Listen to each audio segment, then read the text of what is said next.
Hi guys, how's it going? It's I'm checking. Welcome back to my YouTube channel.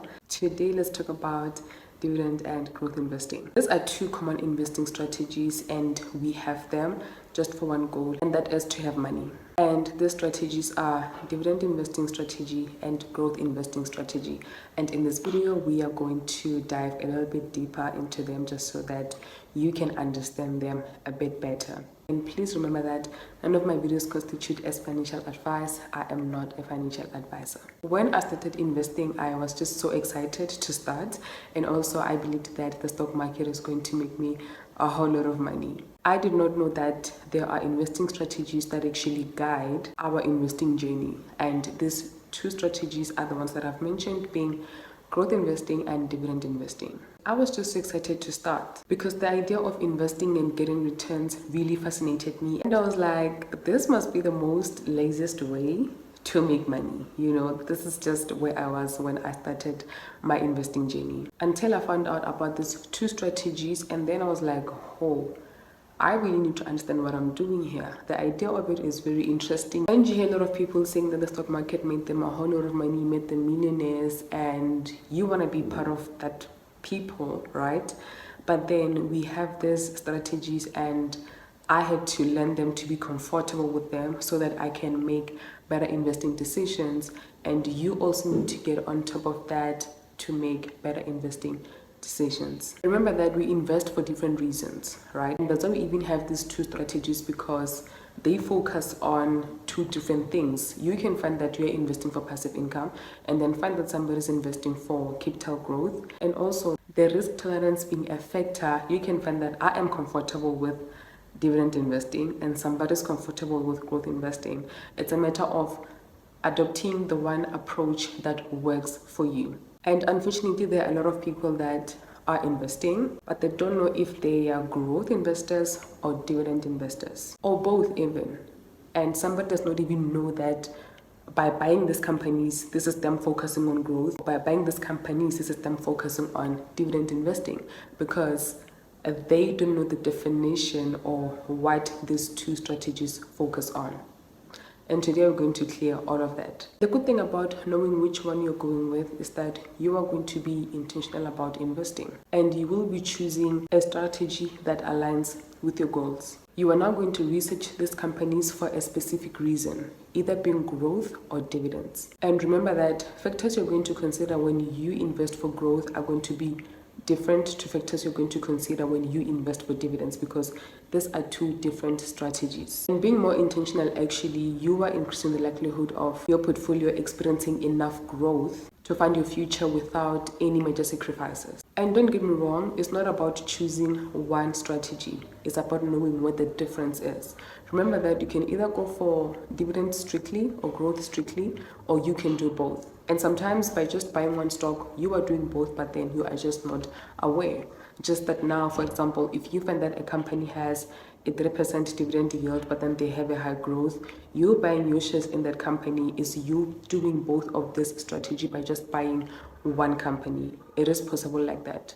But then you can opt to buy companies that are only focusing on growth. They don't have a dividend yield. That is you now being more focused on growth investing strategy. But you can do both. So like I said, you just need to know what the difference is so that when you now go and research these companies, you are now more intentional about it. Now, when these companies make profits, they decide what they do with their profits. Either they take the profits and reinvest back into the business, or they pay shareholders dividends. Growth companies, they take the profits and reinvest back into the business. They use that money to expand their businesses. They either buy properties, open more stores, buy businesses overseas. This is them expanding their portfolio and just making sure that their business is now growing. So by them doing all of that, they are taking the profits and reinvesting them back into the business so the business can grow. Unlike with dividend stocks, they take the profits and they make you and I happy by paying us dividends. So these dividend paying companies don't grow too much, because instead of them growing the business, they make you and I happy.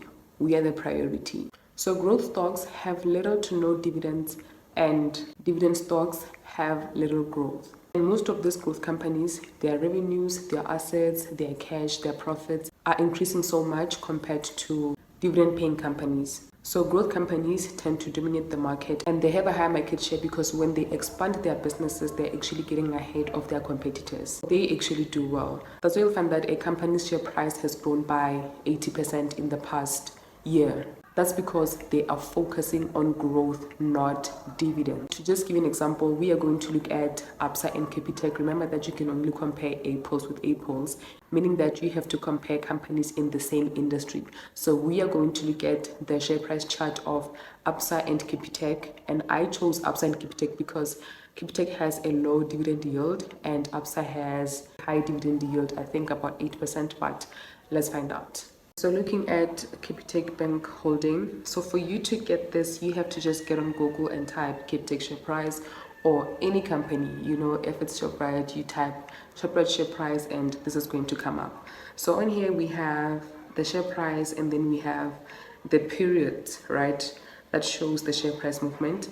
And then if we click on the 1 year movement, you will see how much the share price has grown with from last year today to today.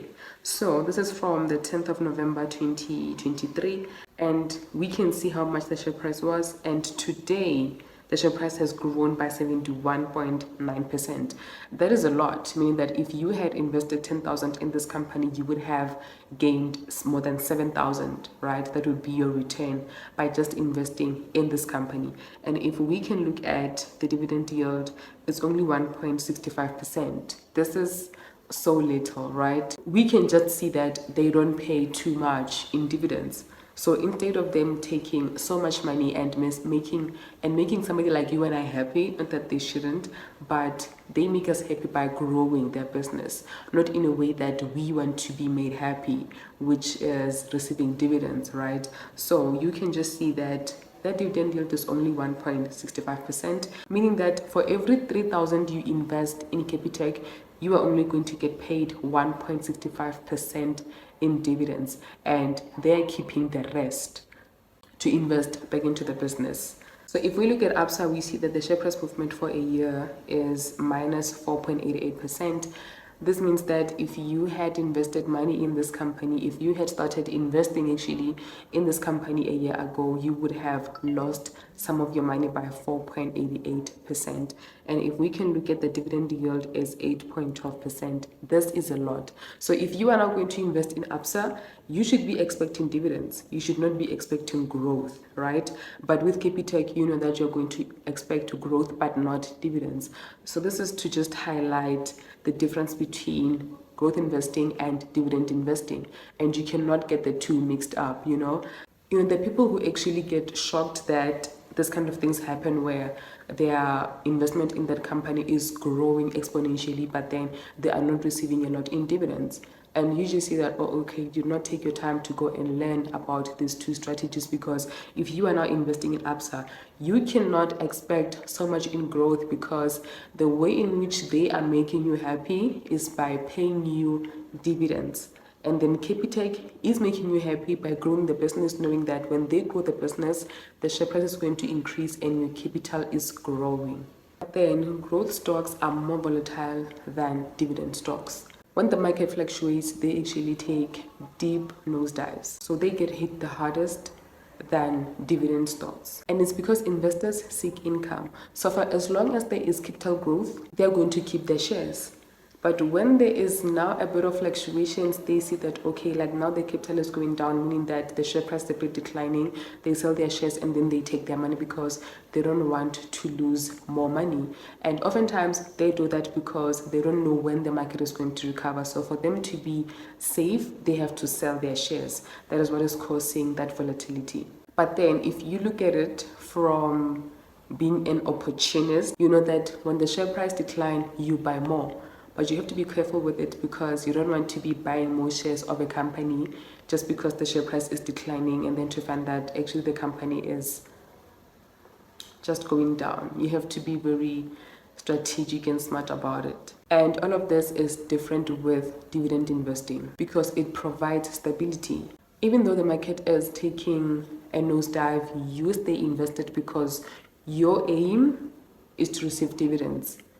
It is not to buy low and sell high, which is the case for growth investing. But with dividends, you know that, okay, for as long as this company is not carrying my dividends, I'm going to stay invested. And stocks for these two strategies react differently to the economy. Share price moves differently under certain economic conditions. So if you have no clue if whether you are investing for dividends or growth, you might end up being in a position where you sell your shares because something is happening in the economy and the share price is going down. And to find that you are not even supposed to sell, but the economy or the market is providing you with an opportunity to buy more of those shares. Because if not, the factor is economical. It is not because of a specific company, like it's an internal issue.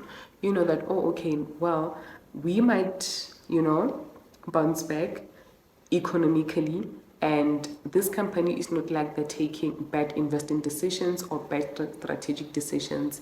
It's a matter of something is happening currently and this is why my stock are taking a knock, so you are going to buy more. So if you have no idea what the factors could be that can affect either your dividends or growth stock, you might sell your shares when you are not even supposed to sell your shares. And quite a common misconception about growth investing is that the stock price is cheap. It will grow and double after a year or so. Just because the stock is cheap does not mean it's a good buy. The share price might be 5 rands, but does the company have the potential to grow? So if you don't do your research, you might never know. You might make the biggest investing mistake. Because if the company is not growing, the share price will not grow. Remember that the share price is a reflection of what is happening with that company. So before you buy a stock simply because the share price looks a bit affordable and you find that attractive, go do your research. So with growth investing, you can make a whole lot of returns in a short period of time, but now the question is, are they sustainable? Unlike with dividends, they're mostly stable and consistent. So if you don't have the tolerance to go up and down with the market, then maybe dividend investing is for you. But remember that you are not limited to one investing strategy at a time.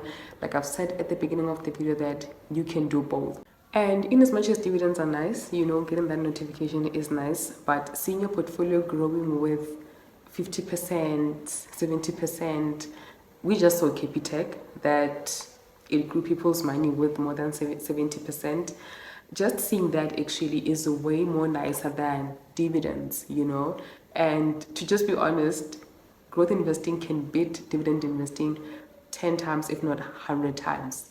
But at the end of the day, you have to go with an investing strategy that you are comfortable with and that aligns with your goals. And maybe you might do both, but only one can dominate your portfolio, or you can just choose to do 50-50. It is up to you. And with that being said, thank you so much for watching my video. I hope that it was very informative. Don't forget to like, comment, and subscribe. I will see you on my next one. Bye.